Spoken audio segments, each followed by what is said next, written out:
We've just had details of how the White House is going to celebrate America's 250th birthday next year. And the way they're going to celebrate it, I think we can all agree this is, very appropriate for the administration that we currently have. They're going to have a cage fight. What? So Oh, the my life.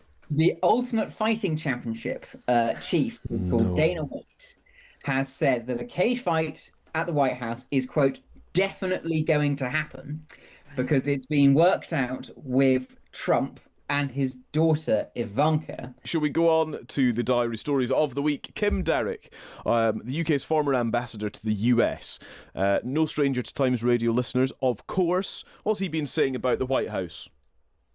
He says it's a reality TV set, which if anybody has seen the refurb that the Donald has executed on the 200-year-old building, it's hard to deny, I think. It's all very golden, it's all very flashy. But basically, Kim Darroch says the entire thing is run for telly now.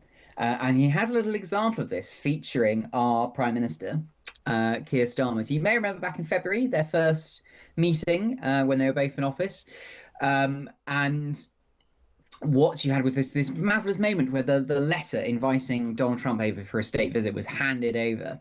And, it was all very, oh my goodness, have a look at this. It turns out, according to Kim Darroch, that just before this televised bit in the Oval Office, there was a private meeting where Keir Starmer had the letter and said, "Oh, we have an invitation for a state visit." And Donald Trump said, "No, don't hand it over now.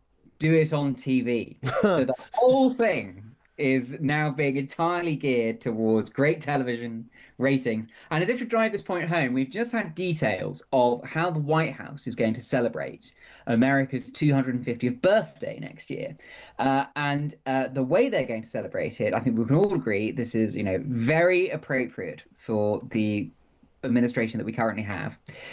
They're going to have a cage fight.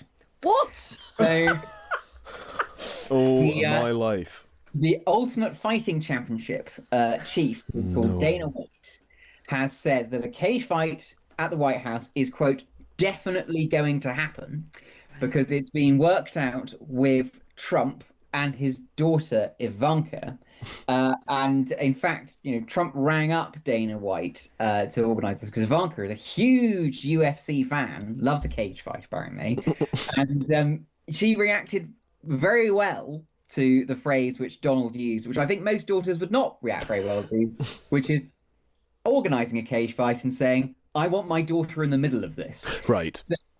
So that's what you got to look forward to in the anniversary of the country which is there for life, liberty, and the pursuit of happiness. Yes, indeed. What says yeah, go pursuit on. of happiness more than people beating the living daylights of each other?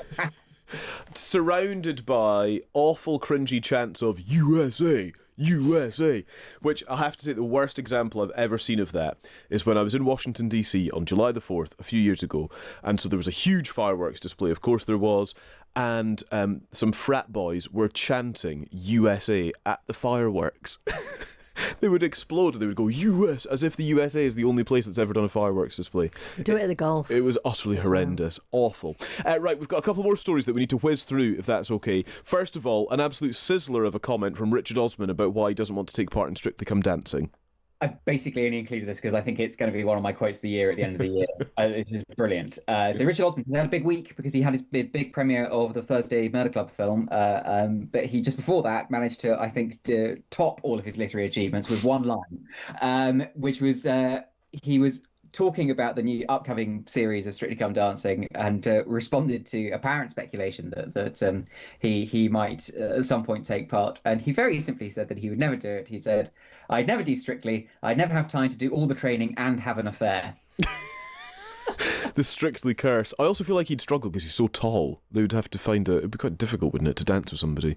I think that's why they think he might make for quite a good Yeah, contestant. fair. Oh, that would be good TV. Just ask Donald Trump. He'll be involved in a cage good fight. TV. Yeah, exactly. And go on, tell us very quickly about Reform UK nicknames among the kind of top high-profile people in the political party. So I was a little birdie told me this yesterday, and I have to admit we don't know why this nickname has come up, but we have it fairly certain that it has. But basically, Nigel Farage is christening at least one member of his top team with a nickname. One can only assume he does this as a general habit.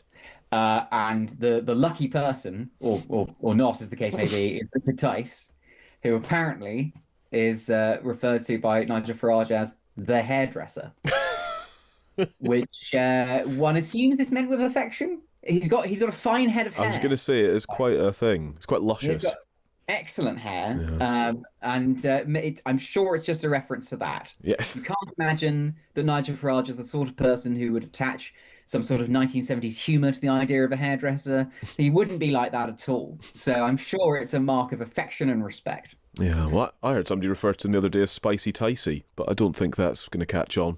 Anyway, Jack Blackburn, who writes the Times Diary, thank you very much. Thanks, guys. President, have you been briefed on the FBI raid of John Bolton's home? No, I don't know about it. I saw it on television this morning. I'm not a fan of John Bolton. He's a real sort of a lowlife. When I hired him, he served a good purpose because, as you know, he was one of the people that forced Bush to do the ridiculous bombings in the Middle East. Bolton, he wants to always kill people, and he's very bad at what he does. But he worked out great for me because every time he doesn't talk, he's like a very quiet person, except on television. If he could say something bad about Trump, he'll always do that. But he really doesn't talk. He's quiet. And I'd walk into a room with him with a foreign country, and the foreign country would give me everything because they said, "Oh no, they're going to get blown up because John Bolton's there."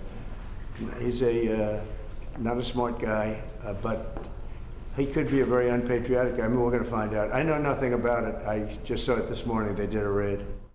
And I was just sent a picture from somebody that wants to be there very badly. He's been very respectful of me and of our country, but not so respectful of others. But I'm going to sign this for him, but I was sent one, and I thought you'd all like to see it. That's a man named Vladimir Putin, who I believe will be coming, depending on what happens. He may be coming, and he may not, depending on what happens. We have a lot of things happening over the next couple of weeks. But I thought it was a nice picture of him. Okay of me, but nice of him. So that was very nice that it was sent to me. Okay?